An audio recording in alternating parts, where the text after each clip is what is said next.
मामला फरमा, हमारे जोर को हम सबको इसके उसूलों के साथ सही नहज पर पूरे आलम में जिंदा फरमा। खाना बनाने को खिदमत से, खाना पिलाने को खिदमत से, अपने अलावा किसी को मुताज न बना। जिन जिन्हों दुआओं के लिए कहा कहना चाहिए उनके जरिए के तौर से कबूल होना, अल्लाह के तौर से कबूल होना।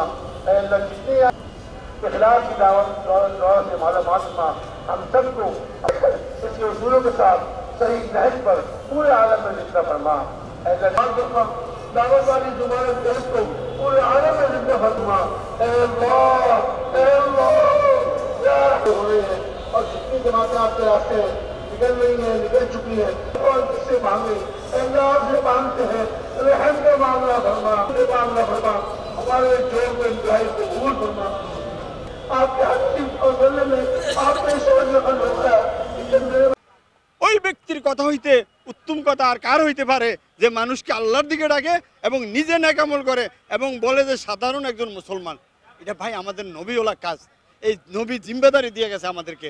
বিদায় ভাষণে ১৬ লক্ষ সাহাবীকে সামনে রেখে বলছে যে তোমরা একটা কথা জানো, একটা কথাই পৌঁছে দাও। এই কাজটা হলো আমাদের সবার দায়িত্ব। এবং এখান থেকে মনে করেন কমসে কম অন্তত ২০-২৫ হাজার জামাত এখান থেকে সারা বাংলাদেশে চলে গেছে এবং বাকি যারা স্থানীয় লোক আসছিল তারা এখানে এসে 4 দিনের গুরুত্বপূর্ণ বয়ান শুনছে এবং মোনাজাতে অংশগ্রহণ করছে, করে তারা চলে যেতেছে। আর জামাতি লোকরা কতক্ষণ পরে রাস্তা ফ্রি হওয়ার পরে তারা তাদের গন্তব্যস্থানে যাবে। বাংলাদেশের সমস্ত ডিস্ট্রিক্টেই সব জামাত এখান থেকে গেছে। এখানে সব পুরনো সাথীরা ছিলেন, তো এখানে উলামায়ে কিরাম আসছিলেন।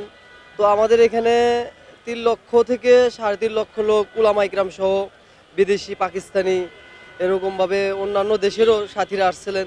তো এখানে আমাদের আসার উদ্দেশ্য একটাই যে আমাদের এখানে মুরব্বীরা যে দিক নির্দেশনা দিচ্ছেন, তো আমরা এরকম 1 বছর এই দিক নির্দেশনা মোতাবেক চলবো, তো দিনের উপরে চলবে এবং যারা সাধারণ মানুষ আছে তাদের আল্লাহর দিকে আনবো, এরকম আনার চেষ্টা করব। আমরা হেদায়েতের যাতে জড়িয়ে হয়ে যেতে পারি, তারাও যেন হেদায়েতের জড়িয়ে হয়ে যেতে পারে, এটা আমাদের মূল মাকসাদ। এটাই আমাদের জোরের এটা আশা এবং জোরের পূর্ণতা এটাই ইনশাআল্লাহ।